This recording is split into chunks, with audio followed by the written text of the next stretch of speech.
buen día con todos y todas. Qué gusto tenerles una vez más en una de nuestras charlas de café. Eh, Mayra, si puedes compartir la pantalla que se estaba compartiendo, te agradezco muchísimo. En esta ocasión vamos a tener, sí, muchas gracias. En esta ocasión vamos a tener como ponente a Patricia Ramírez, nos acompañará como comentarista Víctor Delgadillo y como moderador Marcelo Corti. Se va a abordar el tema de utopías, retorno de lo público y recuperación de barrios. Bienvenidos y bienvenidas. Muy bien, muchas gracias, Emilia. Muchas gracias y buenos días o buenas tardes, como corresponda. Tenemos gente de distintas latitudes y de distintos usos horarios, así que a cada quien lo que le corresponda. En esta oportunidad, como dijo Emilia, vamos a tener como motivo de nuestras charlas de café el estudio de un proyecto de integración social y urbana en la Ciudad de México, las utopías, y en el marco de una mirada sobre el retorno de lo público y la recuperación de barrios como uno de los objetivos del urbanismo actual, por lo menos en sus tendencias más inclusivas, con más eh, consideración por las cuestiones sociales que confluyen en lo urbano. Estas charlas de café son organizadas por URBTIC, que es una alianza de distintas unidades académicas enfocadas en cuestiones urbanas, sociología urbana, etcétera, entre las cuales podemos mencionar a UNAM de México, UNASUR de Ecuador, Universidad Federal de Río de Janeiro, la Maestría en Urbanismo de la Facultad de Arquitectura, Urbanismo y Diseño de la Universidad de Córdoba, Argentina, la Universidad de las Islas Baleares en España, la Pontificia Universidad Católica de Perú en Lima, la New School en Nueva York, la Universidad de Buenos Aires en Argentina y la Universidad Autónoma Metropolitana de México. Espero no haber olvidado a ninguna, pero esta alianza está desarrollando una cantidad de actividades entre las cuales se encuentran estas charlas de café. En esta oportunidad va a ser ponente Patricia Ramírez de México y también de México el comentarista Víctor Delgadillo. Los presento ahora, así ya queda hecha su presentación. Patricia Ramírez Curi es geógrafa, maestra en estudios regionales y doctora en sociología. Es profesora e investigadora en el Instituto de Investigaciones Sociales de la UNAM. Estudia la ciudad, el espacio público y la ciudadanía desde las políticas urbanas y las relaciones sociales de cooperación y de conflicto que producen y transforman el espacio social en la dimensión pública, doméstica y privada. Forma parte de las redes de investigación Ciudad y Derechos Urbanos y de esta Urbistic. Es integrante del Consejo Asesor en materia de espacio público, CEDUBI, del Gobierno de la Ciudad de México. Entre sus obras más recientes como publicaciones destacan Del espacio doméstico al espacio público en tiempos de pandemia y Espacios públicos y ciudadanías en conflicto en la Ciudad de México, ambas muy interesantes. Por su parte, quien será el comentarista de esta charla, Víctor Delgadillo, es doctor en urbanismo por la UNAM, maestro en planificación urbana por la Universidad de Stuttgart, Alemania, y arquitecto por la Universidad de Puebla. Es profesor investigador del Colegio de Humanidades y Ciencias Sociales de la Universidad Autónoma de la Ciudad de México y miembro del Sistema Nacional de Investigadores Nivel 2 SNI CONACYT. Sus líneas de investigación son patrimonio urbano, políticas públicas y sectores sociales, derecho a la ciudad, Estado, mercado y sociedad civil, y gentrificación y financiarización del desarrollo urbano. Dicho esto, damos entonces la bienvenida a ambos y comenzamos con la disertación de Patricia. Patricia, muy buenos días, ¿cómo estás? Buenos días, Marcelo. Buenos días, Víctor. Buenos días a mis colegas, Fernando, y agradezco la invitación a este espacio para presentar en términos generales lo que puede significar este proyecto de urbanismo social. Voy a compartir la pantalla.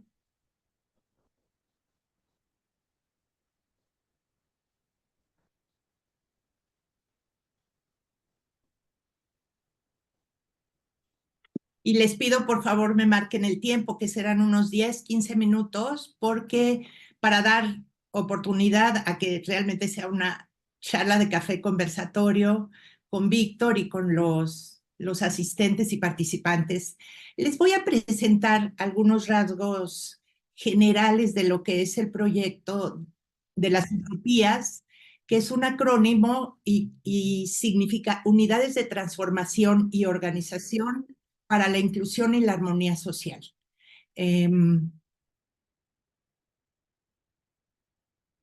Este proyecto se desarrolla en una de las alcaldías de la Ciudad de México, situada al oriente, en límites con la zona metropolitana del Valle de México, y bueno, es una de las zonas con mayores índices de marginación y pobreza, y donde surge este proyecto, en este contexto de una ciudad con marcadas desigualdades urbanas, pero al mismo tiempo este plano, este mapa de la zona metropolitana que marca los límites de la Ciudad de México en negro, en rojo la delimitación de la alcaldía, muestra precisamente que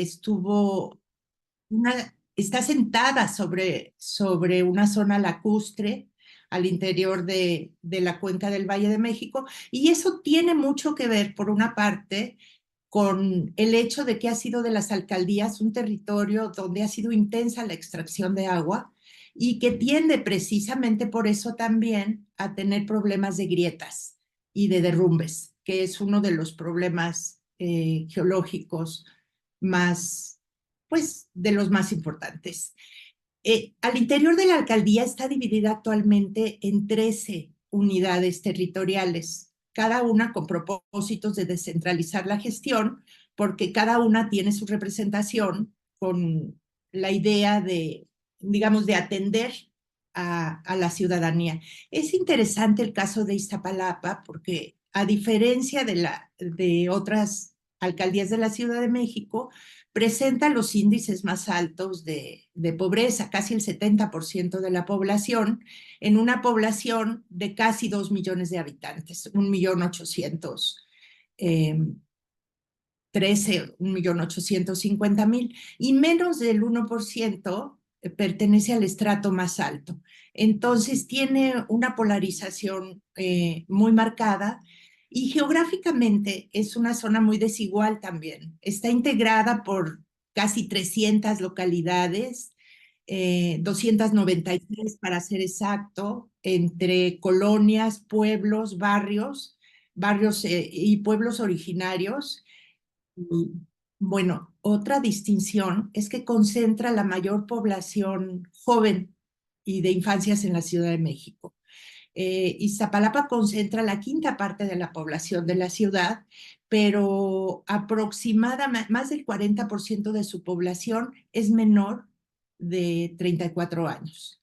Entonces, esto hace que sea una delegación estratégica para poner a prueba un laboratorio para políticas sociales y urbanas. Esta es una imagen del paisaje urbano de Iztapalapa, y llama la atención que precisamente uno de los propósitos de las intervenciones ha sido llenar de color a la alcaldía, pensando en que predomina un paisaje gris, de edificaciones en muchos casos a medio construir, donde, como ustedes pueden observar, las áreas verdes son muy reducidas, muy, muy, muy limitadas.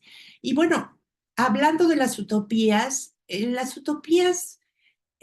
forman parte de lo que podríamos llamar un urbanismo social y el retorno a lo público.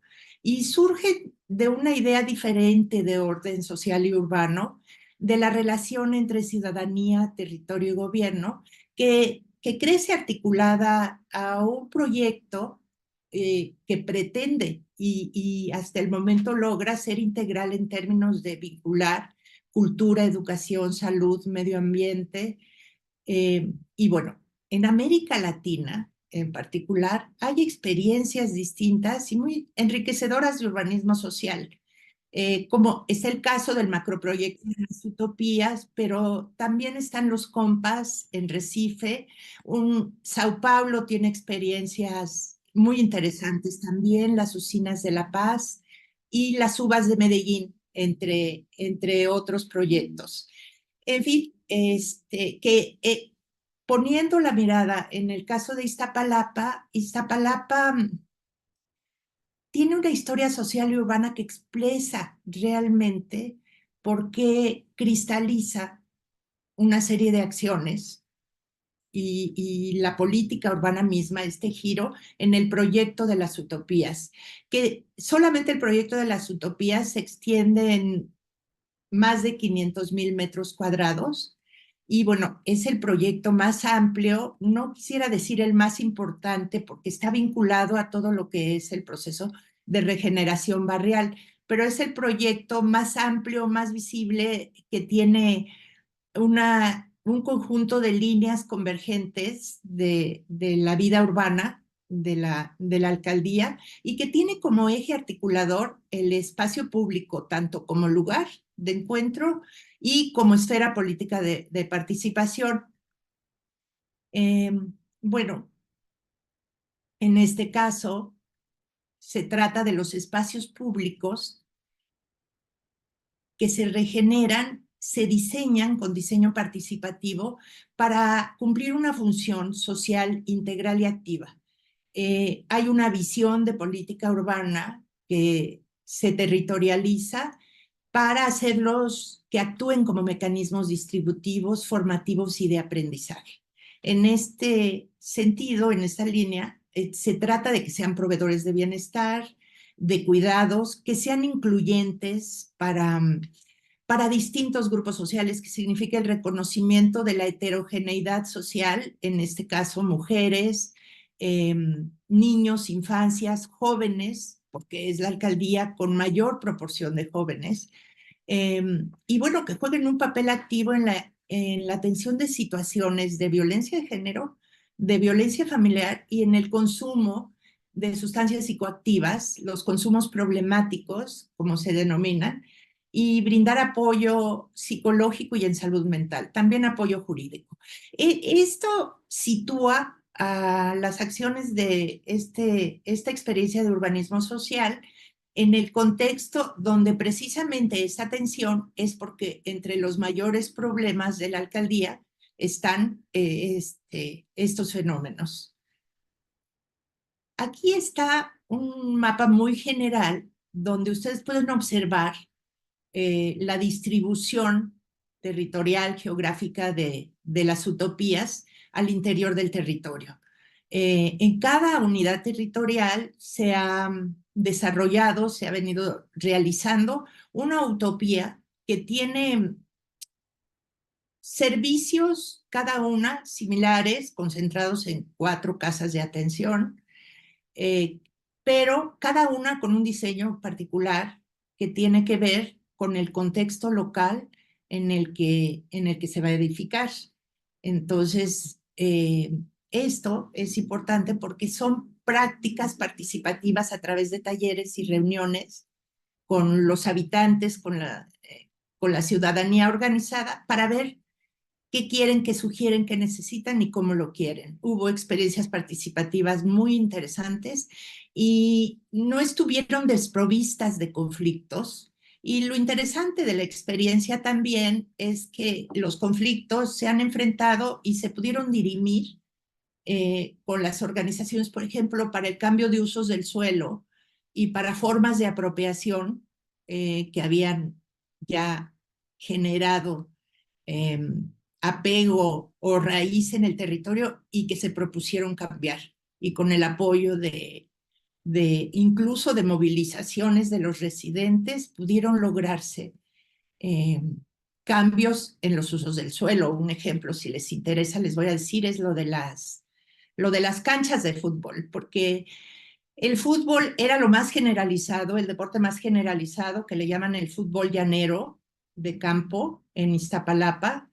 Tiene más de 2,000 canchas, pero no había otros deportes y al mismo tiempo no era un deporte que incluyera a las mujeres. Entonces, este cambio fue muy fuerte, generó conflictos en distintas unidades territoriales, porque en muchos casos se tuvieron que expropiar y ocupar los predios para regenerarlos donde se encontraban estas canchas.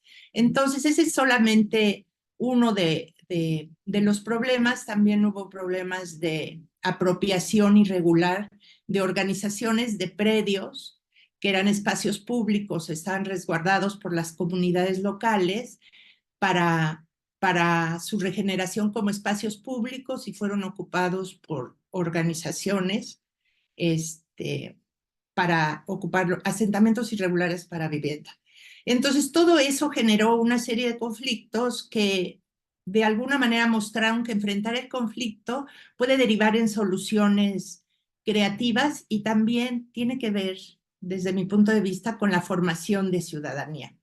Pero aquí es solo un ejemplo de una de las utopías para que ustedes vean los espacios que tienen, ¿no? O sea, la alberca puede ser para prácticas lúdicas de ir a nadar, pero realmente los espacios tienen el propósito de que sean espacios de aprendizaje, de que si los niños van a la alberca puedan en un momento estar en competencias, puedan formarse como nadadores, y así es con los espacios de teatro. En la actualidad, Iztapalapa ha formado 139, 140 orquestas de juveniles, de niños también, el tema de la música, en fin, la ciencia, y también este tema que pueden ver abajo a la izquierda, que es el tema del spa, que está vinculado con temas de sanación a través de masajes, pero también con un desbordamiento que le podríamos decir de lo doméstico hacia lo público,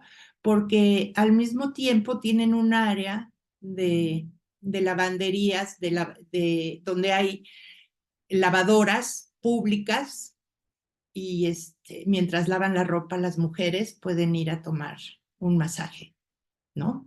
Entonces, en este sentido, podemos observar que Iztapalapa, después de casi 3 décadas de ausencia de, de intervenciones sociales y urbanas a gran escala y de agudización de condiciones de pobreza, de inseguridad, de violencia, en la actualidad está en la mira por el cambio que ha venido ocurriendo en su territorio, el cuarto más grande en tamaño, en superficie, en la Ciudad de México, y es la más poblada. Y en la vida pública ha tenido un impacto social y está teniendo influencia en la ciudad y en la metrópoli, porque de hecho el nuevo gobierno de la ciudad está encabezado por la alcaldesa Clara Brugada, quien impulsó en el curso de los últimos 6 años, pero ella fue alcaldesa de Iztapalapa en la primera década, en algunos años, 3 años de la primera década de este siglo.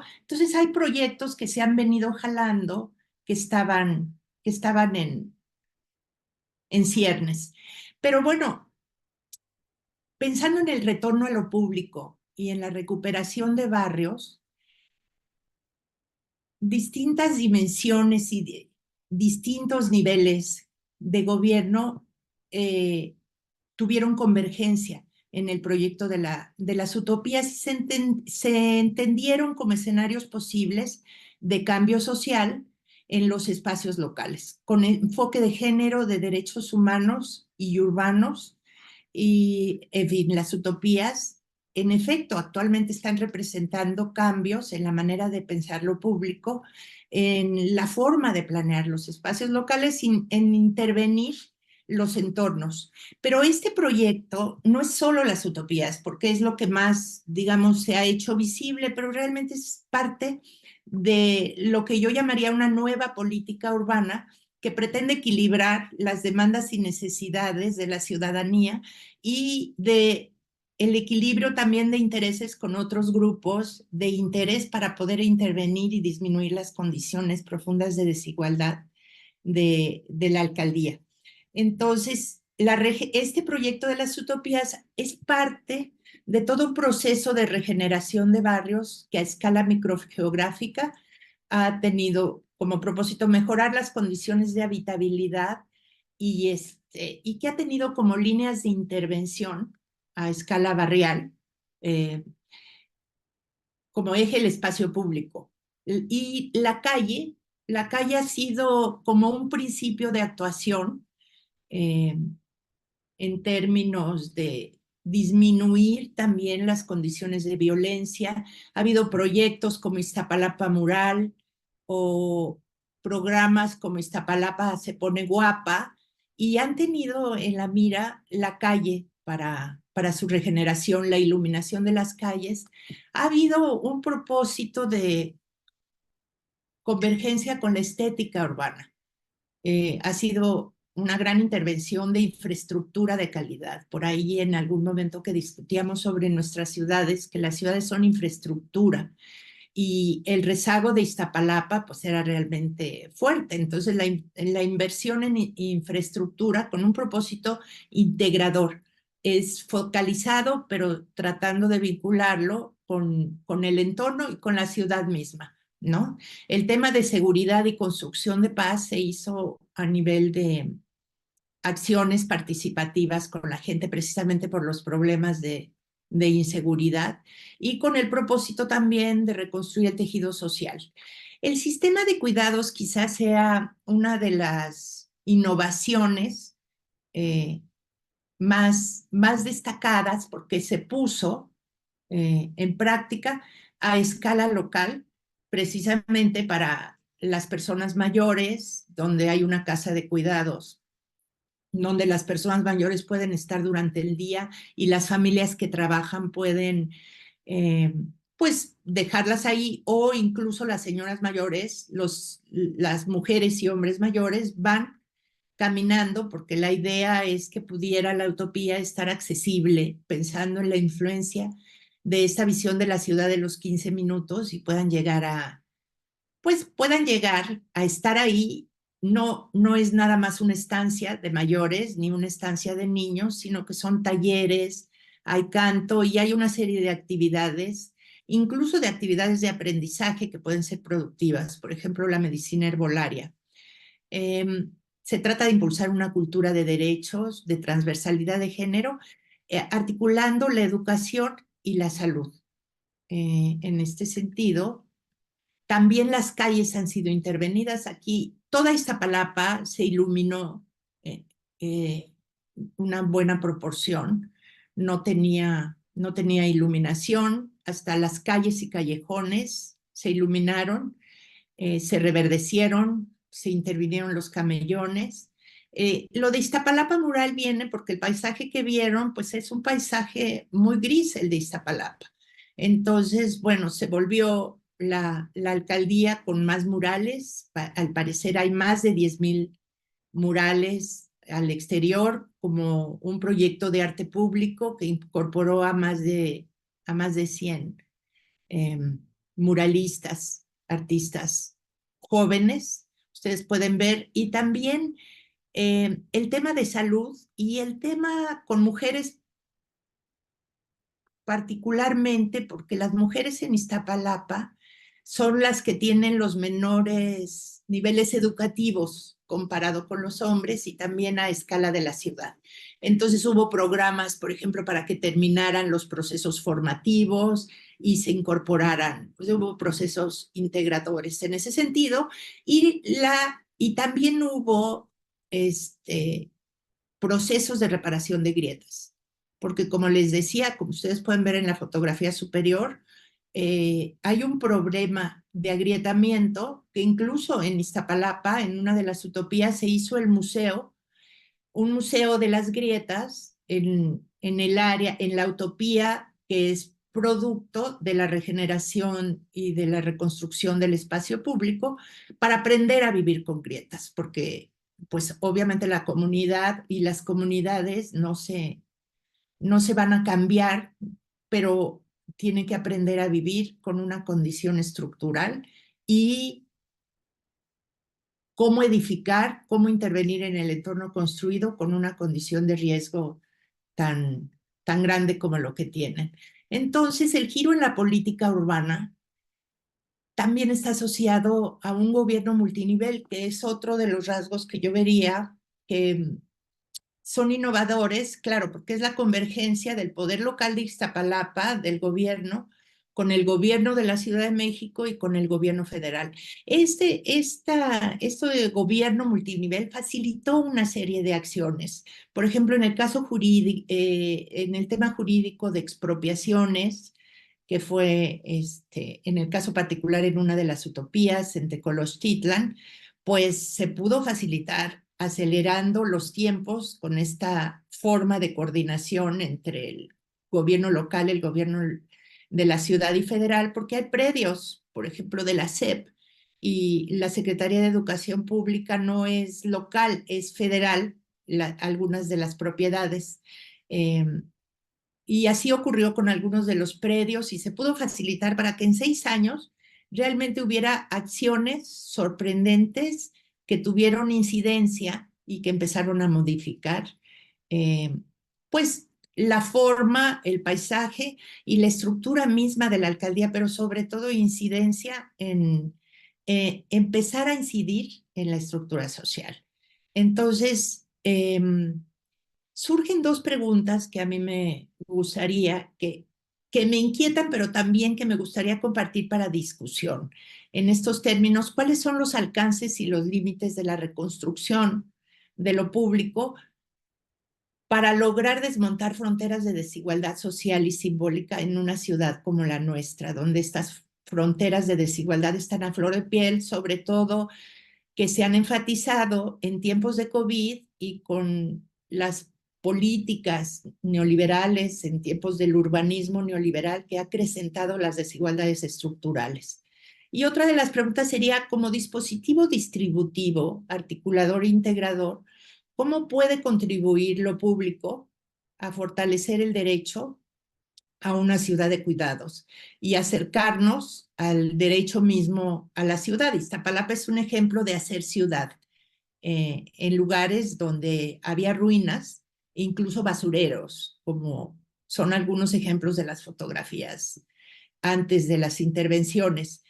Pero hay temas pendientes, que es la relación vivienda-espacio público, eh, política de empleo, el tema de la disponibilidad de recursos humanos y materiales, eh, para conservar o innovar conservando estos proyectos y que no tengan un proceso, y prevenir los procesos de degradación. Entre otros, el acceso, por ejemplo, al agua, que actualmente se está discutiendo en la Ciudad de México y que se están generando alternativas, porque en Iztapalapa el agua, como bien público, se surte en buena medida con pipas en las viviendas. Sin embargo, hay un elogio al agua en las utopías, precisamente por eso, porque el acceso al agua es en las albercas, en los baños de las albercas, en las fuentes que se abrieron, ese contacto con el agua que contrasta con la carencia de agua en la alcaldía más perforada para extraer recursos hídricos para la ciudad. En fin, aquí lo dejo para dar tiempo a los comentarios de Víctor. Aquí está una imagen de otra intervención en la calle, que es el Camino de Mujeres Libres y Seguras, que se empezó desde el mobiliario urbano hasta la iluminación. Esta es la Utopía Barco. Las paso muy rápido, estas últimas intervenciones, y con esto termino. Muchas gracias. Muchas gracias, Patricia, muy interesante. Pasamos ahora a los comentarios de Víctor Delgadillo, entonces, si estás disponible, Víctor. Sí, claro. Bueno, buenos días a todas, a todos. Muchas gracias por la invitación para comentar la intervención de Patti y hablar de las utopías. Yo tengo varios comentarios, algunos de ellos son elogiosos, algunos otros son críticos de las utopías de Iztapalapa. Digamos, por principio de cuentas, me gustaría enfatizar para quienes no sean residentes de esta ciudad, enfatizar que en Iztapalapa reside 1 de cada 5 capitalinos, el 20% de la población. Si yo le agregara el 13% que reside en otra delegación parecida al norte, la Gustavo Amadero, entonces 1 de cada 3 capitalinos reside en 2 alcaldías caracterizadas por muchas carencias. Y bueno, como sabemos, la distribución de la población en las ciudades no se da por generación espontánea. Cuando yo empecé a saber de las utopías, debo decir que me vino a la mente la imagen de la película de Fitzcarraldo, cuando yo sabía que llegaban aviones a Iztapalapa y barcos que aterrizaban como espacios de uso colectivo, yo pensaba en Fitzcarraldo. Además de las 13 utopías que ya están construidas, inauguradas y en funcionamiento, hay que agregar que en Iztapalapa, en el gobierno que está concluyendo, hicieron un cablebús para darle servicio a la Sierra de Santa Catarina y asimismo hicieron el trolebús elevado, un, un piso elevado confinado exclusivamente para un autobús eléctrico que facilita la, la conectividad de Iztapalapa con el centro de la ciudad y la zona metropolitana. Bueno, sobre Iztapalapa, un primer comentario con respecto a financiamiento. No está el Banco Interamericano de Desarrollo, esto hay que destacarlo. No está el BID ni su urbanismo a la carta, promoviendo mejoras de barrios, promoviendo sus programas a través de créditos. Lo que hay en Iztapalapa es la confluencia del gobierno federal con el gobierno de la Ciudad de México, con el gobierno de la alcaldía, que son del mismo partido y son militantes que trabajan juntos de hace más de 20 años. Yo creo que esta coincidencia es lo que facilita la construcción de esta gran infraestructura social en Iztapalapa. Un segundo comentario tiene que ver con la circulación de conocimientos. Ya dije que no está el BID. Tampoco está el modelo Barcelona for Export, ni su discurso de espacio público. No está Jordi Borja como consultor. Tampoco está David Harvey, que ya se volvió consultor. Creo que David Harvey y su ONG Urban Front ya dejó el derecho a la ciudad por el de la Just City, porque la justicia urbana es posible en el capitalismo, ¿no? Bueno, no está David Harvey con su estabilización de rentas. Lo que hay es una cooperación horizontal con Medellín, en particular con Colombia. Hay presencia de exfuncionarios colombianos de Medellín, de Antioquía, en el gobierno de Clara Brugada. Bueno, no es casual que la semana pasada o antepasada, Clara Brugada, exalcaldesa de Iztapalapa, jefa de gobierno electa de la Ciudad de México para el periodo 2024-2030, haya ido a lo que algunos académicos hablamos de verdad que no de forma peyorativa, hacer turismo académico. Se acaba de ir a Bogotá y se acaba de ir a Medellín a ver las políticas, las acciones sociales que hay ahí. Digamos, yo creo que hay que felicitar esta cooperación horizontal, no intermediada por ninguna agencia como el BID. Un tercer comentario tiene que ver con la crítica. Para mí, yo critico las utopías y a las autoridades de Iztapalapa por la falta de transparencia en la información. Les da miedo informar cuánto cuestan las utopías. Cada vez que visito una utopía o uno les pregunta, ¿cuánto cuesta una utopía? Te dan un dato así, aquí, pues 1.000 millones. 1.000 millones costó cada utopía, 14.000 millones se invirtieron.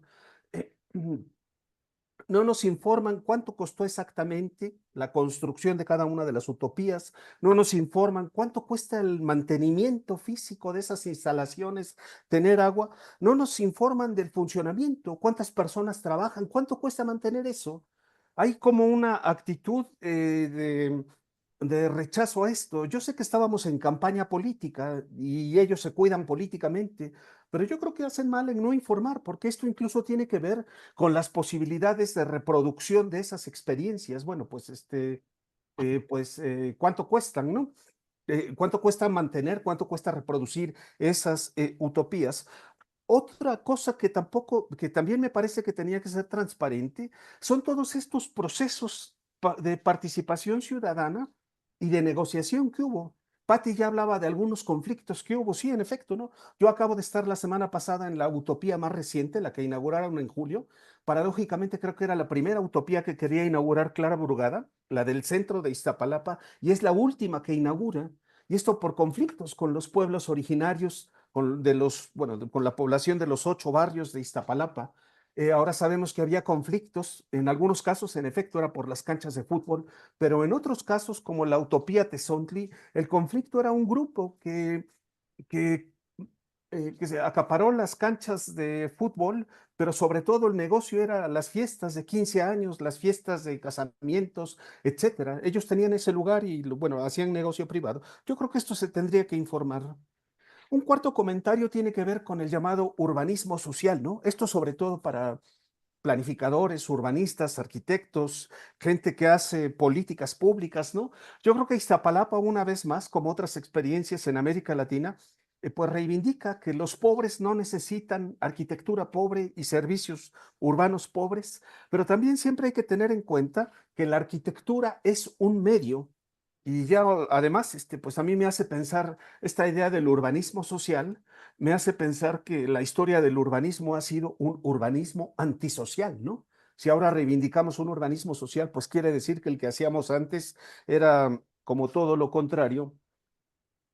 En algunas evaluaciones exploratorias, indagatorias, que he hecho con mis estudiantes de licenciatura sobre las utopías, eh, hace 6 meses, hace 8 meses, había varias preocupaciones sobre la continuidad de las utopías. Una tenía que ver con el cambio de gobierno. Si se queda el mismo gobierno, si viene un gobierno diferente. Otra preocupación tenía que ver con los costos del mantenimiento. O sea, esto cuesta y la gente no sabe cuidar. Además, en algunas utopías hay pequeños robos y la misma gente que entrevistan mis estudiantes o que encuestamos hablan de pequeñas cosas. Hay opiniones súper interesantes de población diciendo, pues yo creo que tendrían que cobrar algo aunque sea simbólico para que la gente valore esta bellísima infraestructura que tenemos y que pensamos que nunca podríamos tener, ¿no? Otra de las preocupaciones, por ejemplo, que salía era con sus propias palabras, pero hablaban como de la utopía, las utopías versus la distopía del barrio. Dice, uno llega a esta utopía en bellísimas instalaciones, uno puede tomar cursos de natación, no hacer nada, estar, ver, etcétera. Dice, pero salimos de acá y nos vamos a la distopía del barrio duro, de la vivienda dura, donde faltan cosas, ¿no? Para mí resulta bien interesante en esta continuidad de políticas con los cambios de gobierno, me llama profundamente la atención, me enteré la semana pasada, que Clara Brugada, como jefa de gobierno de la Ciudad de México, se lleva para el gobierno central el mantenimiento y el funcionamiento de las utopías. No se la deja a la nueva alcaldesa electa de Iztapalapa. Acá tengo todas las versiones, no sé cuál sea la real. Es que la Aleida Alavés, la nueva alcaldesa de Iztapalapa, viene de una corriente política diferente, otras que no, esto lo tiene que manejar el gobierno central. Bueno, no sé si en 6 años Clara Brugada gana la presidencia de la República, se llevará las utopías al gobierno federal, pero digamos, ahí hay un tema de la continuidad de las políticas. ¿Por qué no se las dejan al gobierno local para que le dé mantenimiento, continuidad, ya que hablamos que la democracia local es la que aproxima a los ciudadanos residentes con sus autoridades locales? No. Ahora va a ser un asunto del gobierno, del gobierno de la Ciudad de México. Hay quienes dicen, ¿y por qué le tiene que dejar esto que le costó tanto trabajo a Clara Brugada? ¿Por qué se lo va a dejar colgado como medalla a la siguiente alcaldesa? Está bien que se lo lleve Clara Brugada. Bueno, un sexto comentario, voy cerrando, tiene que ver con las posibilidades de reproducción de estas utopías. En las visitas guiadas que hago, por eso lamento no estar cuando venga Pedro Abramo, si no me lo llevaba.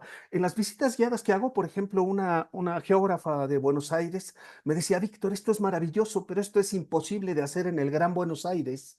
Yo no puedo aterrizar un avión, hacer surgir un barco y reproducir todo esto. Decía, yo lo que considero es que en el Gran Buenos Aires lo que podría hacer son estas lavanderías colectivas que requieren menos espacios y dice, y este sería el gancho para atraer a las mujeres a que laven su ropa, sequen su ropa y comenzar a ofertar asesoría, actividades, ejercicio, etcétera, ¿no? Digamos, acá en el tema de la reproducción, yo creo que está el debate de la escala de la reproducción. ¿Hay que reproducir las utopías de estos megaproyectos sociales o se pueden reproducir por módulos, únicamente el módulo social, únicamente el módulo deportivo, etcétera?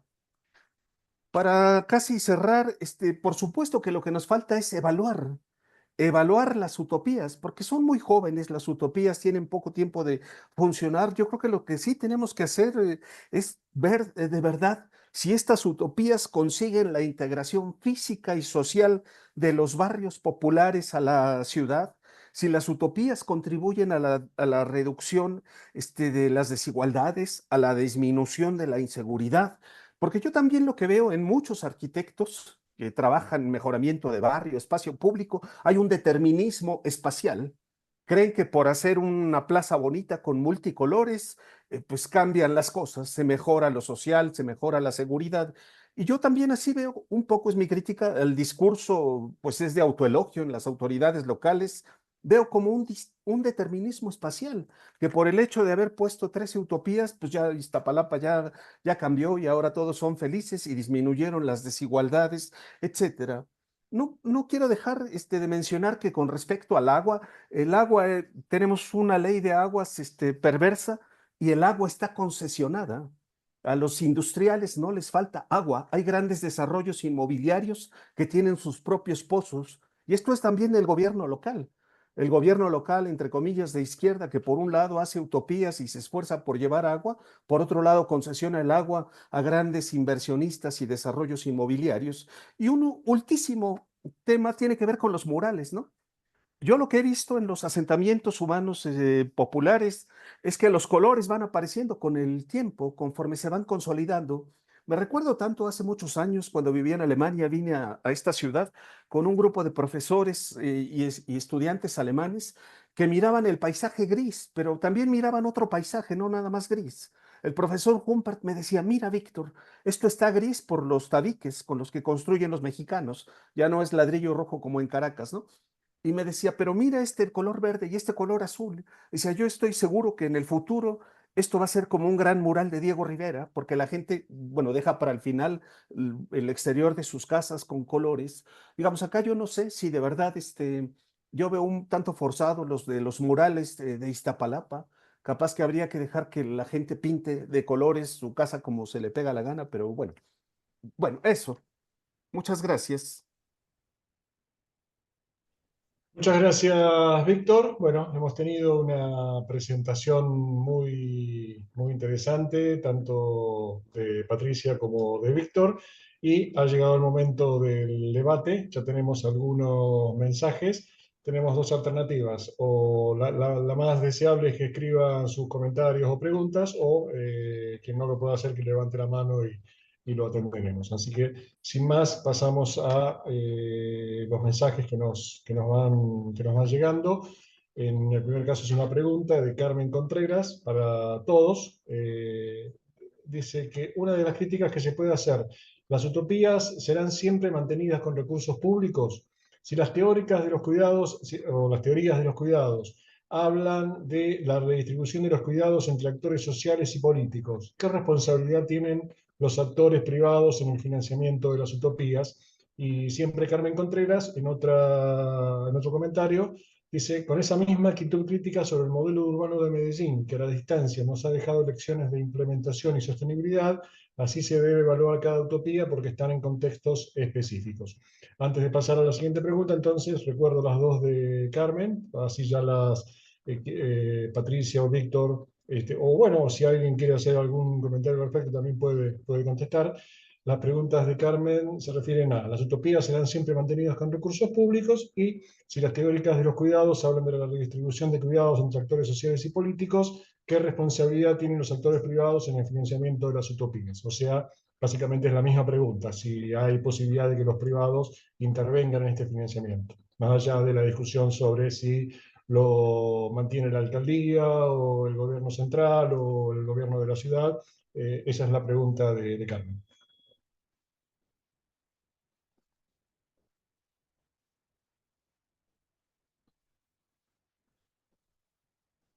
Víctor, ¿quieres comentar algo o comento yo? Bueno, si quieren así a bote pronto, digamos, es uno de los grandes temas. ¿Quién puede financiar en el tiempo el mantenimiento y el funcionamiento de las utopías? ¿Son suficientes los recursos públicos o alguna vez se van a acabar? ¿O no valdría la pena que la población beneficiada eh, que usa las utopías en el marco de sus posibilidades contribuyera con algo para que entonces el gobierno se lleve los escasos recursos a otros lugares donde falten utopías? Bueno, yo soy partidario de eso. Como tenemos muy poco tiempo, no puedo explayarme, pero por ejemplo, en la utopía Mellehualco, Iztapasauria, se practica una forma de faena, de faena, de trabajo colectivo, de limpieza colectiva. Sé que esto también ocurre en los huertos de la Utopía Libertad, en donde había presencia de ratas, de ratones. Hay formas de contribución de la gente, ¿no?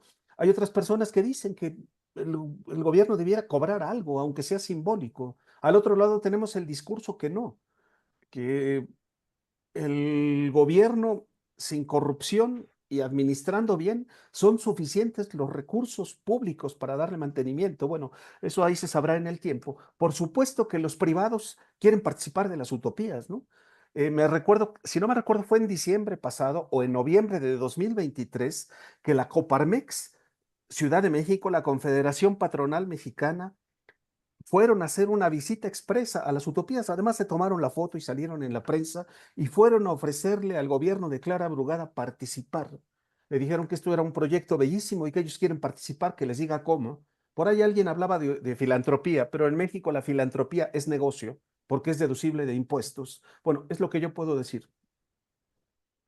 Gracias, Víctor. Yo quisiera comentar algo. Sí, buena pregunta. ¿Serán mantenidos con recursos públicos? Cuando hablamos de la recuperación del sentido de lo público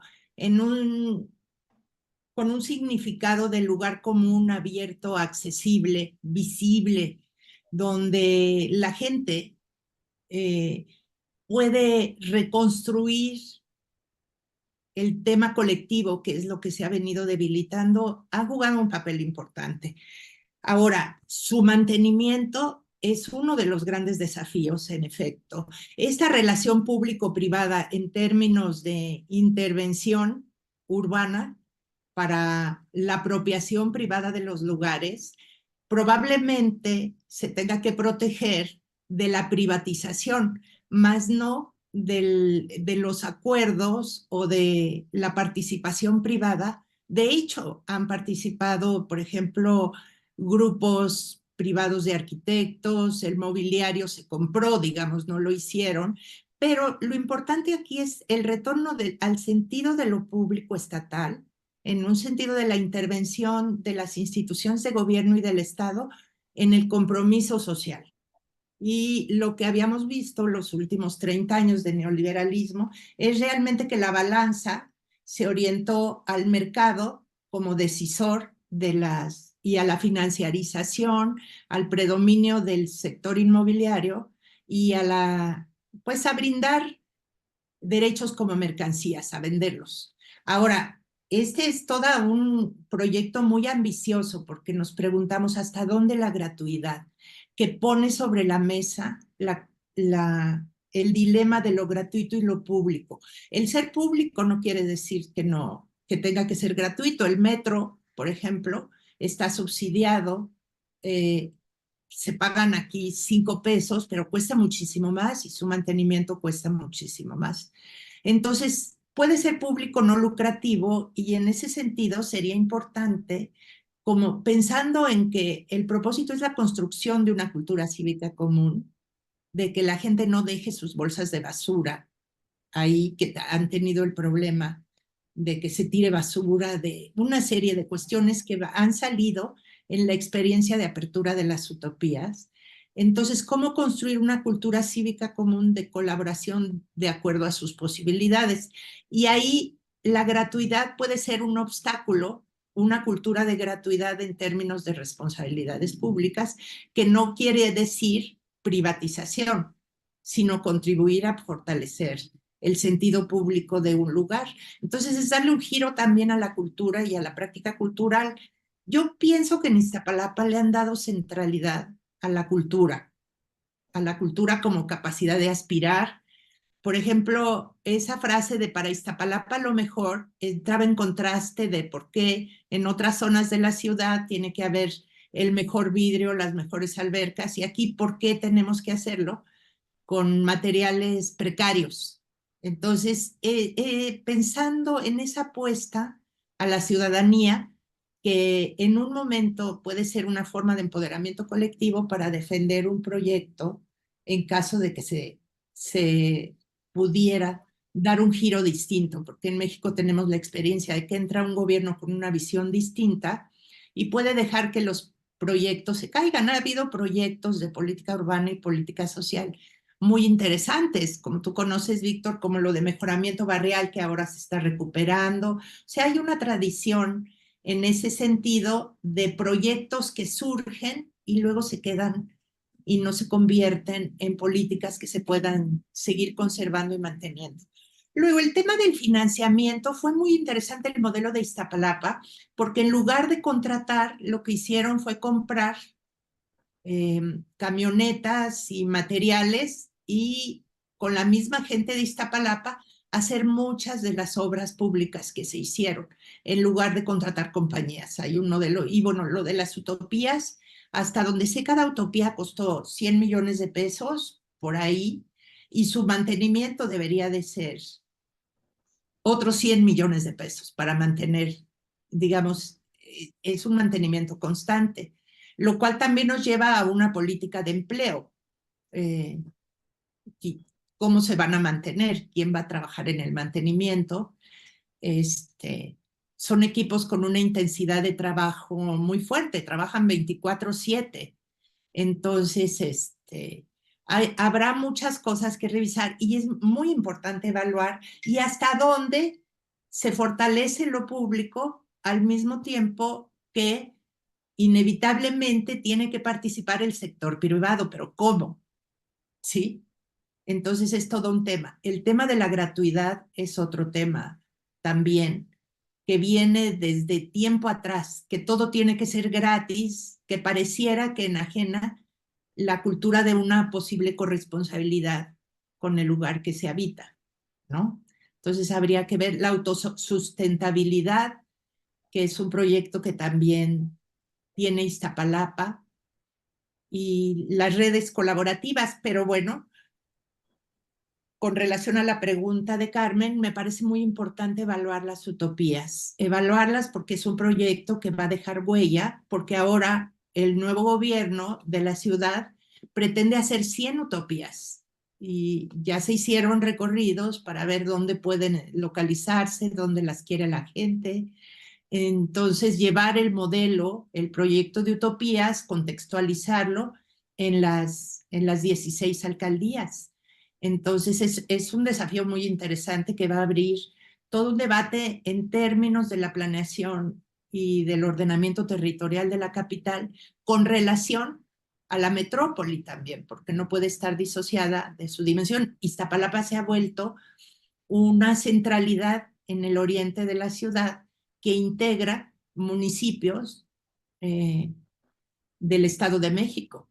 Colinda con 5 alcaldías de la ciudad, como ustedes vieron en el mapa, pero tiene una frontera de desigualdad política y administrativa, pero también de desigualdad con municipios del Estado de México como Nezahualcóyotl y atrae a poblaciones cotidianamente. Entonces las utopías no se van a quedar eh, como una oferta local, sino van a ser una oferta de ciudad. Van a ser 16, apenas van 13, pero va a ser el modelo que se pretende replicar en la capital. Entonces, pues hay que abrir el debate porque en cada caso, por ejemplo, el tema participativo es muy interesante incluso para dedicar al tema de la participación democrática y reconstrucción de lo colectivo también, en el caso de Iztapalapa. Muy bien, Patricia, muchas gracias. Siguen llegando preguntas y comentarios. Empiezo por los comentarios. Oscar Julián López Rincón dice, muy interesante el tema, tanto para Víctor como para la reflexión de Patricia. Julia nos pregunta cómo podemos contactar a Patricia para invitarla a hablar sobre este proyecto. Gracias. Bueno, Patricia, ahí en todo caso te pondrás en contacto con Julia a través del chat o veremos cómo hacer. Hay otros comentarios que sigo estipulando. Brian Andrade dictamina que lamentablemente en muchas ocasiones estas famosas utopías terminan siendo producto de la vanidad de ambición de los proyectistas, sean estos arquitectos, urbanistas, etcétera. No se parte, como se debería, de las necesidades reales de la población. Las calles coloridas, los murales, etcétera, son tan solo pequeñas pinceladas superficiales de respuesta a los problemas presentes. Bueno, parece que Brian no está muy de acuerdo con las utopías. Hay dos preguntas que se articulan entre sí, son básicamente, creo, la misma pregunta, así que formulo las dos y las dejo para Víctor y para Patricia. Mónica Ledón pregunta, de cara a la reproducción y escala de las utopías a nivel de la Ciudad de México, ¿cómo se está previendo la posible especulación que puede darse en los terrenos circundantes, sobre todo en alcaldías menos populares, cuyos dueños pueden aprovechar eso como argumento de venta? Y Paulina Guerrero, por su parte, pregunta en un sentido muy parecido. Mi pregunta es que si se han hecho análisis de precios del suelo para equilibrar el desarrollo urbano y quién está al frente del urbanismo. Me refiero a si hay sectores inmobiliarios que han secuestrado el uso del suelo urbano. Patricia y Víctor quedan con este interrogante. Pues yo creo que hay una tensión entre los sectores inmobiliarios privados y este pretendido retorno al sentido de lo público, como lo público institucional, lo público estatal en la rectoría del ordenamiento urbano. Porque verdaderamente en las últimas 3, 4 décadas pues hubo un desbordamiento de la privatización, como mencionaba Víctor también en el caso del agua, pero en el caso del suelo urbano. Y también está para discutirse el tema de las plusvalías urbanas, que quedó pendiente cuando se hizo la Constitución Política de la Ciudad de México, que es nuestra primera carta de derechos, pero bueno, está el tema de las plusvalías en términos de las grandes intervenciones privadas, de los grandes macroproyectos, de los grandes corredores de rascacielos, pero que también son proyectos extractivistas de recursos, de agua, paisaje y aire también, ¿no? Porque es una apropiación del espacio edificable. Y bueno, esa tensión, esa, esa, esa conducción y quizá ese retorno a la participación democrática, a la planeación democrática y participativa, está por construirse. Se han hecho intentos previamente, pero quedó suspendida. Y es el Instituto de Planeación Democrática y Prospectiva el que estaría a cargo de los planes general de desarrollo y del plan de ordenamiento territorial, que están en pausa también. Y que son tareas que se tendrían que retomar junto con los planes microlocales. Pero son procesos, es un giro de retorno a lo público que no es algo dado, sino que es algo que hay que construir. Y va a ser una ruta, desde mi punto de vista, compleja, creativa y que va a requerir pues un esfuerzo de la sociedad y de las instituciones muy, muy arduo, porque va a ser también un choque de intereses muy fuertes. Los grandes inmobiliarios no están acostumbrados a los gastos compensatorios que podrían ser en términos de qué le brinda un proyecto de los grandes proyectos inmobiliarios a la ciudad, en términos de la privatización de recursos colectivos. Entonces hay que revisar una serie de cuestiones, de instrumentos de planeación que no están mal en sí mismos, sino como se han usado, por ejemplo, las transferencias de potencialidad, los polígonos de actuación que beneficiaron, las asociaciones público-privadas, que incluso hay una ley que no sea. Entonces, una serie de instrumentos de planeación que han beneficiado la privatización de lo público como lugar, pero también la privatización de lo público como como bien común Ok. y como cuestión de Estado también. Entonces es todo un reto, todo un desafío para los nuevos gobiernos. Víctor, ¿tienes algún Sí, comentario sobre este sí, tema? por supuesto, digamos, el retorno de lo público en materia del desarrollo urbano inmobiliario es el gran ausente. Yo no sé si nuestras autoridades, de verdad no entienden cómo funciona el mercado inmobiliario transnacional, las plataformas digitales, o fingen no entender, porque además acá ya no le puedo echar la culpa al PRI, al Partido Único de Estado. La izquierda, así entre comillas, gobierna esta ciudad desde hace 27 años. Y en esta ciudad, quien comanda el ordenamiento urbano no es la Rectoría del Estado, son los inversionistas privados. Y aunque el gobierno local habla de que hemos consignado el derecho a la ciudad en la Constitución Política de la Ciudad de México, y nuestra Constitución habla de la función social de la propiedad, de la función social del suelo, es puro discurso. Porque en realidad, en las últimas 2 décadas, los precios del suelo han crecido a un ritmo brutal, en particular en selectos territorios del surponiente. Pero ese incremento del precio del suelo no nada más es en ascenso en esos territorios, sino que va contagiando, se va expandiendo en territorios aledaños, de tal forma que, por ejemplo, la tesis de Alejandra Garrido, tesis doctoral de Alejandro Garrido, para mí es el estudio más autorizado en materia de precios del suelo en la Ciudad de México en los últimos 30 años.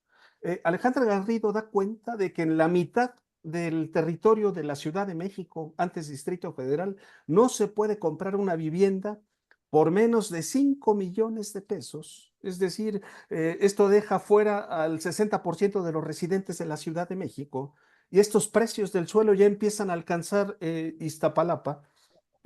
No hay política de control. Además contratan a David Harvey, el pobre David Harvey, con Urban Front, viene a vender una idea de estabilización, de rentas. Bueno, en fin, a quien le correspondería estar regulando, viendo la especulación inmobiliaria es en efecto al Instituto de Planeación Democrática y Prospectiva de la Ciudad de México. Ahora, en concreto, una de las tareas pendientes es ver si las utopías en Iztapalapa han implicado cambios en el barrio, cambios en los usos del suelo, cambios en los precios del suelo. Eso con respecto a las utopías que ya existen. Ahora, yo desconozco totalmente si esta idea de hacer 100 utopías en la Ciudad de México, si ellos ya tienen planeado dónde se hace. Algunos colegas urbanistas entre nosotros hablamos que al parecer en Iztapalapa funciona todo porque faltaba absolutamente todo. Pues entonces les pones unas de estas instalaciones bellísimas, servicios, pues claro que las usan. Cada vez que yo voy a una de las utopías está atiborrada de gente haciendo ejercicio, natación, etcétera, ¿no? Digamos, ahí no comparto la idea de que la vanidad del arquitecto, del político que hacen arquitectura bella, no funciona. Tiene que ir a Iztapalapa y ver, de verdad, siempre hay mucha gente usándola. Ahora, está el tema de si las nuevas utopías, ¿dónde van a estar? Si van a estar en los territorios de rentas caras. El jovencito que actualmente es responsable del Instituto de Planeación Democrática y Prospectiva, decía en una charla en la que yo fui comentarista de él decía que él tenía información de que algunos desarrollos inmobiliarios en selectas alcaldías de estratos medios y altos ya utilizaban la cercanía de una utopía como un plus del desarrollo inmobiliario. O sea, aparte está una calle, a 3 calles de las utopías. Bueno, hay que ver dónde las ponen, ¿no? Digamos, es lo que yo podría comentar. Esta ciudad, como Panamá, como algunas otras ciudades, la Ciudad de México, en selectos territorios, vive un colosal tsunami inmobiliario. Pero no se trata de espacios para la gente, para la mayoría de los habitantes de la Ciudad de México, por sus precios, ¿no? Gracias. Y el Bueno, muy tema bien. de la vivienda entra aquí porque se supone que se van a edificar 200,000 acciones de vivienda en la ciudad como parte del programa de gobierno de vivienda social. O sea, es apenas Sí, es todo un debate porque todo un debate que hay que no, todo un continuar. debate, porque uno le dice a las autoridades, ¿y cómo vas a edificar vivienda social con un suelo tan caro? O sea, bueno, puedes expropiar, puedes desincorporar propiedades públicas, que es una tontería, ¿no? Más bien debieran usar predios de propiedad pública para hacer vivienda en alquiler a precio bajo, para competir con el Es mercado. vivienda en renta y recuperar el tema. Se está discutiendo también el tema de la propiedad privada, porque recuperar experiencias como Palo Alto, por ejemplo, de vivienda colectiva y de vivienda en renta, precisamente por las dramáticas experiencias de los proyectos de vivienda sin ciudad, en medio de zonas de desierto, pero que han generado una serie de problemáticas de degradación de la vida urbana, porque no hay derecho ahí a la vida urbana. Pero me pareció muy importante la pregunta de Víctor: ¿qué han cambiado las utopías en el barrio, pero particularmente cómo están incidiendo en el valor del suelo? En el caso de Iztapalapa, y que son, en términos de evaluación, yo creo que es muy, muy importante y se agregaría a otro de los desafíos y preguntas para la evaluación de estos macroproyectos, que son macroproyectos sociales, y que también pienso que hay una vocación de arquitectura social en quienes han participado desde la arquitectura y el urbanismo para, para poner en práctica proyectos, por ejemplo, en la regeneración de parques, porque no son solo las utopías.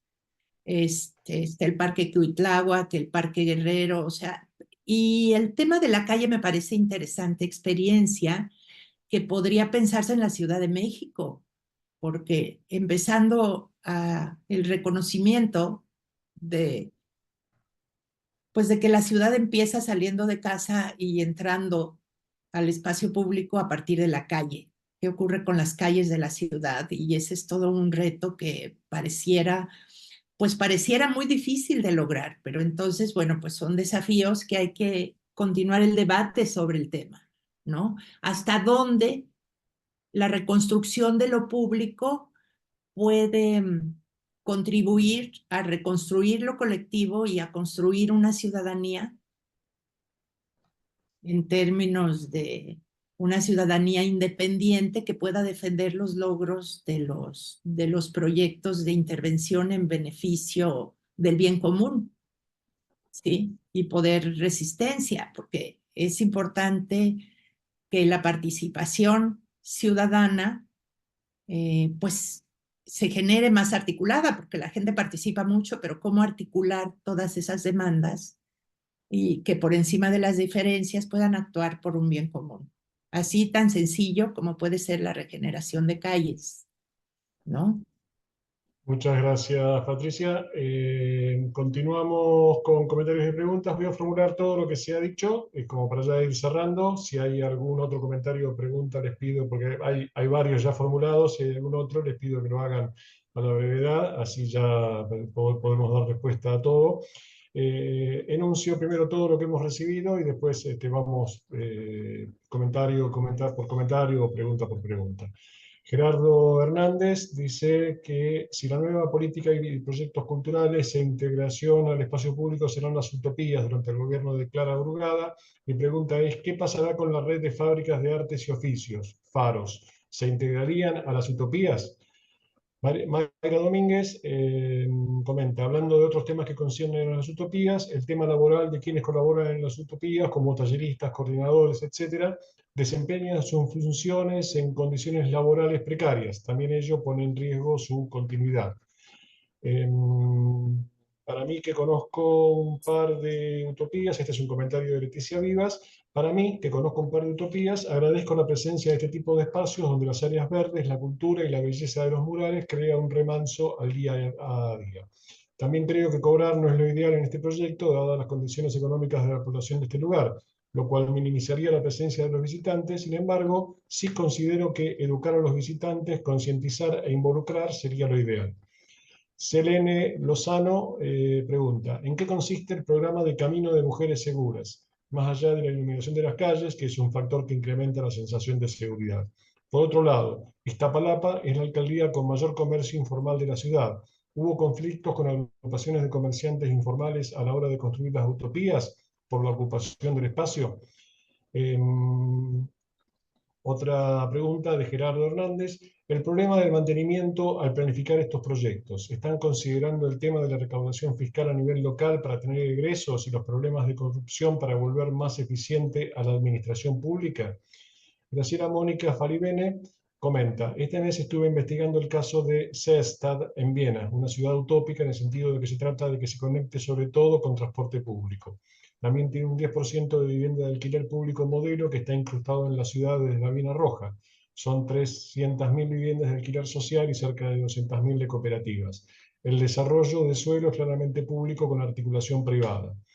Estoy en Austria ahora. ¿Cuándo lograremos en Latinoamérica que las utopías se incrusten y formen parte de la cultura urbana, como pasa con el siquiera social o desarrollo estatal del suelo en Viena? Hay, bueno, alguna palabra que quedó medio entreverada, pero bueno, comenta el caso de Viena básicamente y comparte con nosotros el caso de la ciudad del futuro en Austria.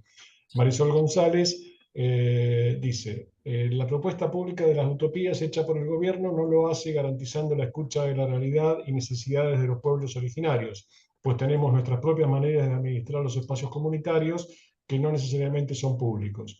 Ello para evitar el choque y la imposición de la cultura citadina con la tradicional de los pueblos originarios en la Ciudad de México. Enric Vivanco dice, la utopía de la ciudad de Barcelona es un fraude total, solo funciona la gentrificación. No sé si se refiere a un proyecto, un proyecto concreto similar a las utopías de Iztapalapa en Barcelona o en su totalidad al modelo Barcelona. María Imas, muchas ciudades de Latinoamérica están padeciendo las consecuencias de las visiones urbanísticas románticas, entre comillas. Gracias al doctor Víctor Delgadillo por su visión pragmática, real, posible. Bueno, hay algunos de estos que han sido comentarios, otros que han sido preguntas. Vamos, repito entonces, de a una hora las distintas consultas para que Patricia y Víctor vayan cerrando con sus respuestas. Repito entonces de Genaro Hernández, ¿qué pasará con la red de fábricas de artes y oficios, faros? ¿Se integrarían a las utopías? Pues para mí los faros son de las experiencias de política social con el eje de la cultura más valiosas que se han generado con la alternancia en el gobierno. En 1998, cuando inicia el gobierno de Cuauhtémoc Cárdenas, se crean las fábricas de artes y oficios y se crea la primera en Iztapalapa. Entonces, yo pensaría que estos proyectos deben vincularse a los nuevos proyectos de inclusión social, precisamente para fortalecerlos como un tejido de un valor de políticas previas. Entiendo que los faros han estado descuidados en términos de recursos, pero no se trata de quitar recursos de un lado para poner a nuevos proyectos. También hay el proyecto de 300 pilares en la Ciudad de México. Son pequeños proyectos locales de aprendizaje y de formación, pues podrían estar articulados a las utopías, pero sobre todo lo de los faros a mí me parece que son proyectos, actualmente hay 7 en la Ciudad de México, y son proyectos que es importante fortalecer. No se trata de hacer sustituciones, porque surgen nuevas ideas. Es una ciudad con tantas necesidades de regeneración, de articulación urbana y de una política social fuerte, de una política urbana que tenga el eje de inclusión, que no beneficie solamente a los grandes intereses privados, que dar un giro para el equilibrio, pues sería inteligente y sensible poder valorar esos proyectos que han quedado de 30 años de gobiernos, con todos sus bemoles, de gobiernos de izquierda. No sé qué piensa Víctor. Sí, Seguro. bueno, mire, rapidísimamente, digamos, yo desconozco qué ocurrirá con los faros. Lo que me queda claro es que algunas de las utopías han incorporado cosas que ya existían en ciertos territorios, así como integraron o se hicieron en torno a deportivos que funcionaban únicamente con canchas de fútbol, hay, por ejemplo, dos utopías que han incorporado otros proyectos preexistentes. Hay una utopía súper interesante, Atzintli, que se agrega a un sistema de captación de agua de lluvia, que es la Quebradora. Es un proyecto de captación de agua pluvial que diseñó Manuel Perló y un equipo de la UNAM junto con la alcaldía. Y la utopía se integra y como parte de la utopía, ahora hasta a uno le informan cómo funciona el sistema de captación de agua. Esto mismo ocurre con la utopía estrella. Es una que está en proceso de construcción, que por cierto ya ganó un premio internacional de arquitectura por su conceptualización. Esta nueva utopía estrella está construyendo humedales y está asociada a la planta de tratamiento de agua del Cerro de la Estrella. Es una utopía bien interesante. Bueno, por eso ganó aquel premio internacional. Así que no sería raro, o sea, no me llamaría la atención si hay una utopía que se integra a un faro existente o desde luego a los pilares, estos centros de capacitación de menor escala que tienen otra lógica, ¿no? De más capacitación y de talleres. Es lo que puedo contestar.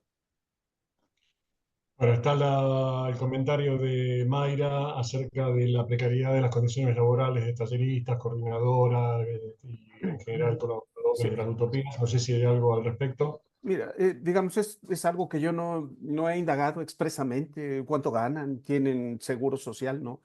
Lo que puedo decir son de las preguntas que siempre hacemos, mis estudiantes o yo, cuando vamos a las utopías, cuántos trabajan, etcétera. Yo les puedo decir que estudiantes mías egresadas de la UACM dirigen dos utopías. La chica que coordina el funcionamiento de la utopía de San Miguel Teotongo es egresada de la UACM, lo mismo que la chica que coordina la Utopía Tezontli. Ella incluso todavía no concluye sus estudios, a veces todavía va a tomar clases. Yo lo que sé de las utopías, porque lo pregunto, es que hay dos tipos de empleados de la delegación, de la alcaldía, que ahora seguramente van a ser del gobierno central. Por un lado hay un equipo de planta que atiende la coordinación, los distintos módulos, y por otra parte hay un equipo de talleristas o de instructores deportivos que circulan en varias utopías. El instructor de box trabaja en 4 o 5 utopías, quienes imparten talleres. Ahora, si les pagan bien, si les pagan mucho, si les pagan poco, debo decir que es algo que yo no he ni preguntado. Bien. Creo que es importante revisar Perdón. una política de empleo para las personas que laboran desde las coordinaciones, los tiempos que dedican al trabajo. Recientemente en la ciudad se estaba defendiendo volver a las 40 horas semanales, porque los ritmos de trabajo, no solamente en las utopías, sino en distintos espacios de trabajo con la flexibilización laboral, se han hecho muy arduos y la precarización del empleo tiene que ver con la falta de derecho al tiempo libre, al tiempo de descanso, a una serie de cuestiones, como decía Víctor.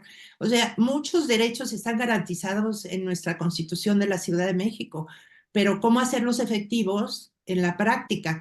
Y el tema del trabajo a mí me parece fundamental porque es central para la reproducción y para la producción social.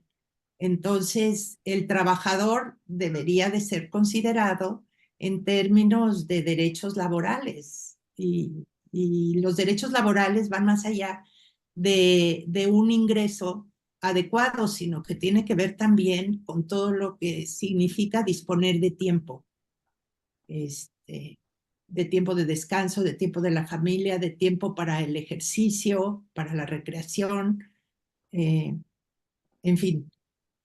Entonces, una política de empleo es un desafío desde hace tiempo para esta ciudad, con todas sus intervenciones. Y lo que preguntaban sobre los senderos seguros, pues ahí sí fue una cuestión de infraestructura básica indispensable, que es así como tanto reparación de banquetas como iluminar las calles, entre otras cosas.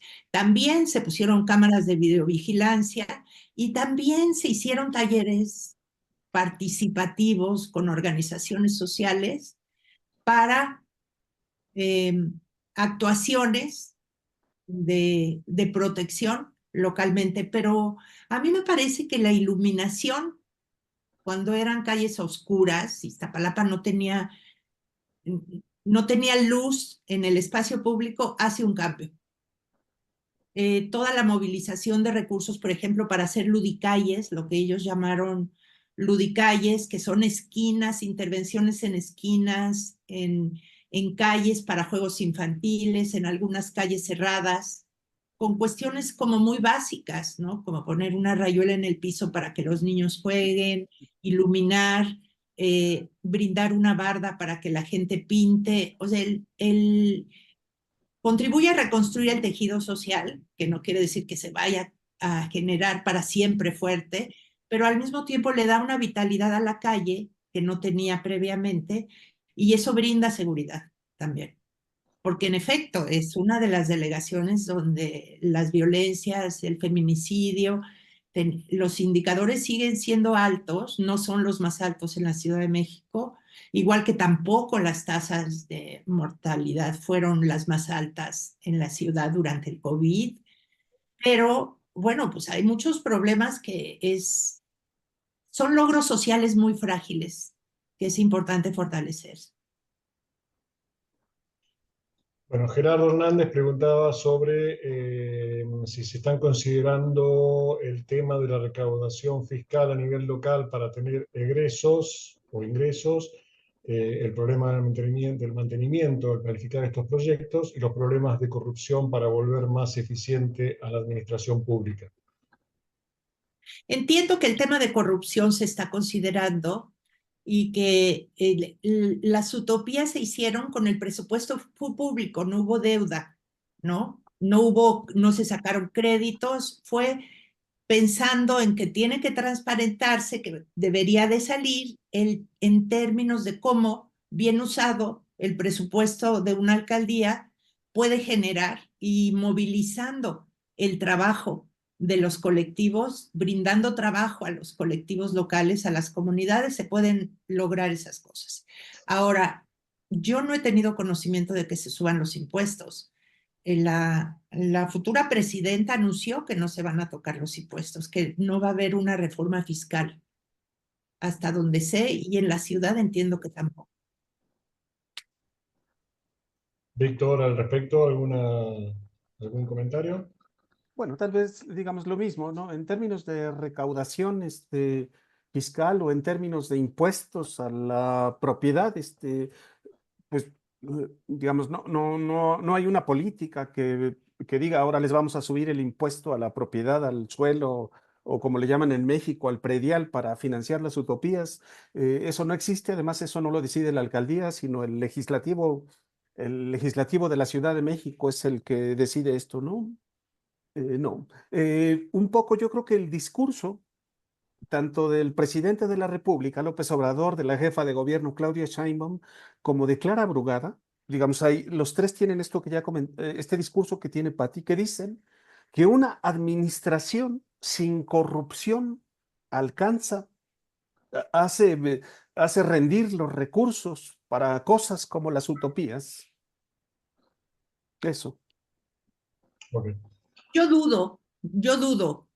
Yo creo que son grandes proyectos que requieren grandes inversiones públicas también. Y también pienso que si se habla del derecho a la ciudad vinculado a las luchas por la democracia urbana, la democracia territorial, el tema de las plusvalías se vuelve central porque es un tema distributivo de las ganancias de las grandes inversiones urbanas, locales y globales, que actualmente son inversiones globales en los grandes proyectos.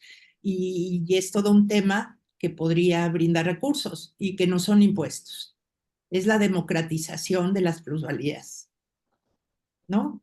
Okay. De los excedentes que son globales y son locales. O sea, esa demanda todavía no se ha incorporado en o plenamente en las demandas por el derecho a la ciudad, cómo democratizar los excedentes de los grandes proyectos urbanos en la Ciudad de México. Bueno, acá hay una intervención escéptica o crítica respecto al tema de los senderos seguros. Marisol González dice que los senderos seguros solo consistieron en poner los criterios de sendero seguro, no hubo más. Maximiliano Negrete González dice que justo en Xochimilco vemos que no hay luces, se avisa a las autoridades y tardan semanas o no las arreglan, pero creo que estábamos hablando de Iztapalapa en este caso, Max.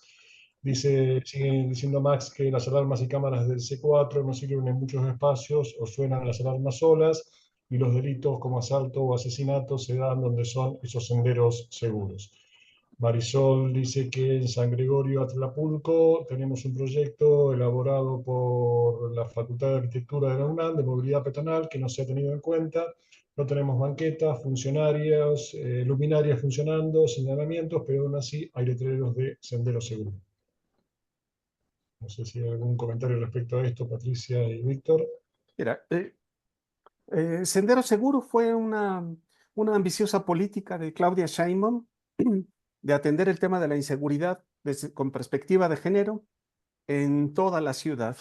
Y el Sendero Seguro, como ya comentó Patti, consistió en parte de infraestructura, iluminación, banquetas, cámaras de videovigilancia y también recorridos de policías de proximidad. Ahora, digamos, a quienes critican, quienes preguntan, yo los invitaría a hacer una evaluación rigurosa con estudiantes míos. Algunos estudiantes míos han hecho alguna investigación exploratoria sobre un X sendero que brindan información sobre un único caso. Yo conozco algunos senderos seguros por el sitio donde vivo, siempre atravieso uno. El sitio donde también trabajo en la Universidad Autónoma de la Ciudad de México está completamente iluminado.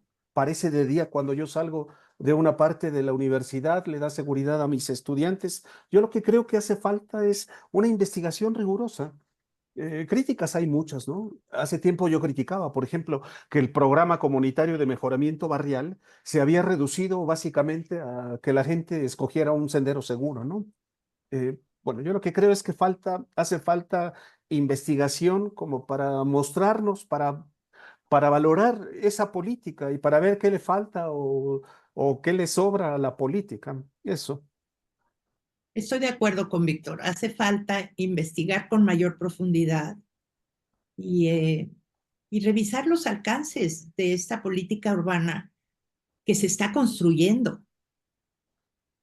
Empieza a tener experiencias en territorio, vinculando territorio y sociedad a partir de necesidades, porque habitamos una ciudad que necesita reconstrucción desde lo más pequeño hasta lo más amplio y metropolitano, ¿no? Es una ciudad que no tuvo inversión pública realmente, ¿no? O sea, es una ciudad de grandes proyectos, muy deslumbrante, pero realmente en términos de integración social y de articulación urbana, por eso el cablebús es tan interesante, porque los tiempos de traslado de la gente que vive en las periferias urbanas se redujeron más de 1 hora para quienes lo están utilizando.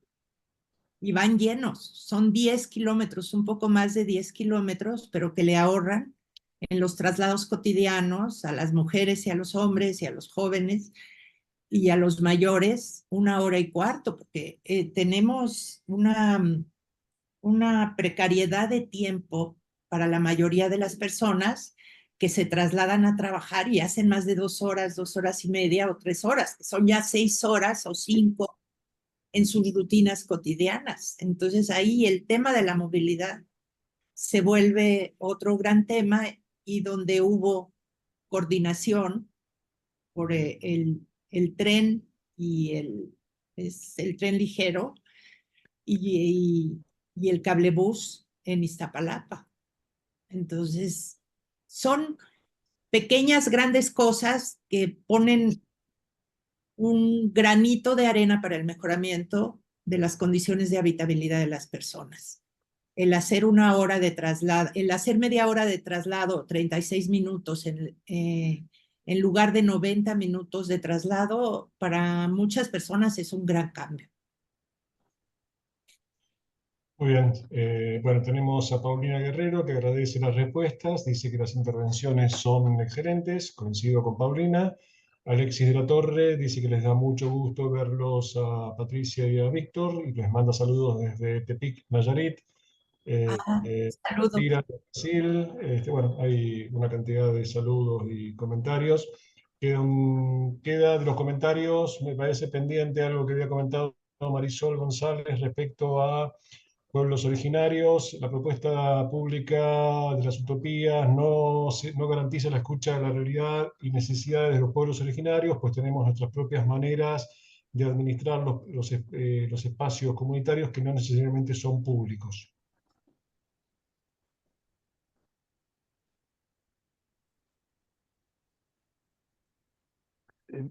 Bueno, digamos, acá lo que yo puedo comentar, lo mencioné en mis comentarios iniciales. Yo comenté que la primera utopía originalmente iba a ser la de Iztapacalli, en el centro de la alcaldía de Iztapalapa, y paradójicamente es la última en haber sido inaugurada en julio en el mes pasado. Y el argumento es ese, que el proyecto se detuvo por los 8 pueblos originarios que se resistían y que controlaban y que controlan lo que pasa en los 8 barrios y que fue un arduo proceso de negociación. O sea, yo no he investigado qué negociaron, cuál era la oposición de ese colectivo. Esta es la última utopía, es una utopía, bueno, como las otras, ¿eh? Es bellísima, distribuida en 3 módulos, es lo que yo puedo decir.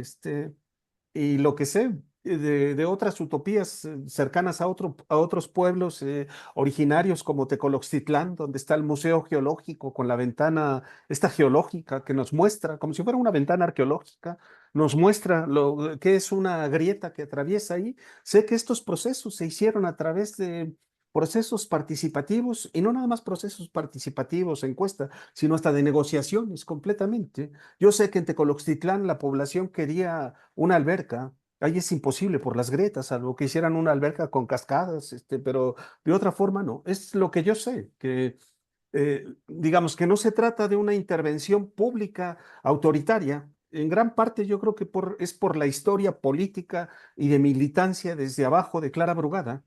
Clara Brugada, habitante de Iztapalapa, estudiante de economía, yo no sé si es de las fundadoras del histórico, del mítico, del heroico pueblo de San Miguel Teotongo. Yo ahí tengo el librote de Pablo Moctezuma, Despertares, un bellísimo libro que cuenta la historia de Teotongo, de este colectivo social que decidió ir a construir vivienda, barrio, ciudad desde abajo y que tomó. Esos son los antecedentes de este personaje que felizmente tenemos ahora como alcaldesa electa en la Ciudad de México.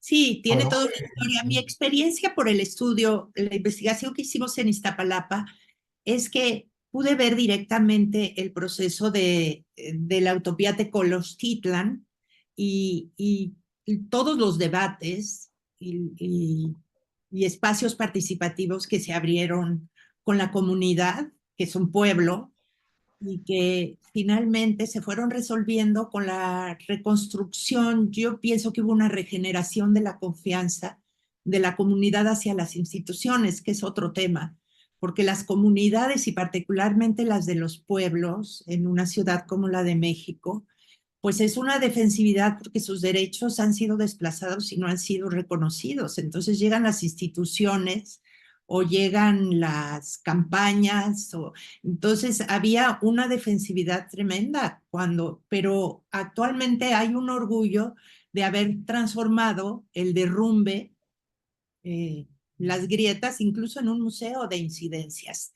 Y si vas a visitar la alcaldía, te llevan a recorrerlo y, en fin, ellos no querían temazcal, por ejemplo, había debates así, que ellos no querían temazcal y finalmente accedieron porque unos querían que hubiera temazcal y lo pusieron del otro lado, pero querían un kiosco, eh, un lugar donde la gente convive, tienen un huerto y finalmente, pero también en el tema de Clara Brugada, lo que decía Víctor es una persona, es una líder con una trayectoria de lucha social de décadas, que llegó directamente, se arremangó las mangas, se puso sus botas y cuando vino el derrumbe y la invasión fue a dar la cara y hubo una relación cara a cara con la comunidad y así lo ha hecho.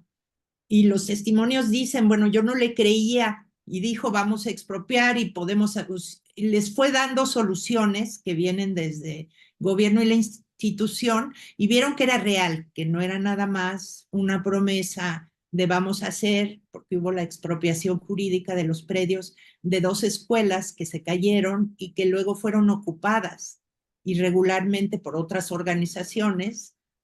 Y en fin, incluso la manera como se dirimió el conflicto evitó que hubiera enfrentamiento violento entre los distintos grupos que se disputaban ese espacio, que ahora es una utopía. Entonces fue interesante cómo darle una solución sana y creativa a los conflictos por los derechos finalmente, ¿no? Bueno, muy bien, estamos llegando al final. Hemos tenido, en un momento hemos llegado casi al centenar de participantes, así que creo que ha sido muy, muy interesante. Dejó muchos comentarios, muchas polémicas también abiertas y bueno, solamente me queda agradecer a Urbistic por esta posibilidad de moderar esta excelente charla y a Patricia y a Víctor por presentarnos un caso de muchísimo interés. Así que les dejo para cerrar y les agradezco habernos ilustrado sobre este tema. Muchas gracias. Víctor. Vale, bueno, mira, muy breve, parece anuncio, es una invitación a que vengan, pues, y a que investiguen sobre todo, ¿no? Recuerden que yo no soy evangelista, no les digo que está bien, que está mal, esa es cuestión de ustedes, ¿no? Digamos, Iztapalapa era una alcaldía, era un territorio estigmatizado. Yo creo que lo único conocido de Iztapalapa eran Los Ángeles Azules, eso me consta. Hasta Buenos Aires se escucha desde Iztapalapa para el mundo, Los Ángeles Azules. Ahora ya no es solamente la banda, esta banda musical, sino ahora son las utopías de Iztapalapa. No resulta ocioso comentar que el alcalde electo de Quito, ya sé que ahora ya está en funciones, capaz que ya termina su periodo, pero cuando fue electo él vino a visitar las utopías y a grabar videos y a decir, yo quiero hacer utopías en Quito para convertir a Quito en la mejor ciudad del mundo. Hoy día las utopías de Iztapalapa están teniendo cada vez más eco en la comunidad iberoamericana. Cada vez recibo más invitaciones, preguntas, a dónde pueden encontrar información de Iztapalapa o colegas que vienen de Sudamérica eventualmente y me piden un tip o acompañarlos a visitar las utopías. Entonces yo creo que vivimos momentos súper interesantes en la Ciudad de México, momentos además esperanzadores y también, bueno, se nos abre una enorme ventana de investigación para los estudiosos de lo urbano que también aspiramos a construir una ciudad diferente a la que tenemos. Gracias. Estoy de acuerdo. Y yo propondría pensar las utopías, desde luego, críticamente, y pensarlas no solo como utopías aisladas, como unidades de transformación, como bien dice su nombre, sino como parte de un proyecto más amplio de regeneración barrial, de regeneración urbana y de integración para lograr formas de justicia espacial. ¿Es posible? Por ahí dijo alguna pregunta, alguien preguntó, ¿es posible en el capitalismo lograr formas de justicia espacial eh, y de inclusión social en una ciudad que expulsa recurrentemente y cada vez más habitantes fuera de su territorio a, a bordes y periferias inhóspitas donde empiezan a hacer una forma de vida, ¿no? Entonces es muy interesante, como dice Víctor, hay que abrir debate, hay que continuar investigaciones, hay que llevar a grupos distintos a las utopías para que haya flujos de ideas y hablar también con la comunidad. Es muy interesante hablar con la gente de Iztapalapa, que se siente orgullosa de un lugar donde no estaba orgullosa de vivir ahí. Era el patio trasero de la ciudad, como se entendió mucho tiempo. Y actualmente hay un orgullo de ser de Iztapalapa, no lo digo homogéneo y generalizado, hay conflictos, hay oposiciones, hay una serie de disputas por el espacio y por los derechos, por el lugar, pero la gente está orgullosa de estos lugares que se han estado abriendo, porque son las utopías, pero no son solo las utopías. Y hay muchísimo que hacer. Si vamos a recorrer Iztapalapa, bueno, falta muchísimo. O sea, es solo, o sea, equilibrar, y en la ciudad falta todavía más. Entonces no hay que perder esa capacidad de aspirar a que puede ser mejor, valorando el espacio, revalorando las intervenciones en los lugares. Bueno, muchas gracias, Patricia, muchas Gracias. gracias, Víctor. Hay varias preguntas respecto a dónde se puede ver la grabación de esta sesión, creo que en YouTube, en todo caso a través de los mismos redes sociales o mecanismos por los cuales se enteraron de la existencia de esta charla, les vamos a comunicar el sitio, pero seguramente en el YouTube de alguna de las entidades que participan. Saludos de mucha gente: Graciela Faribene, Pedro Abramos, Ira Slowen, Raúl Molina, Selene Lozano. Bueno, muchas gracias a todas y todos, y en poco tiempo tendremos una nueva charla de café y otras actividades de turística. Muchas gracias. Gracias, Marcelo. Gracias, Víctor. Gracias, Mayra, por estos enlaces. Gracias. Vale, gracias.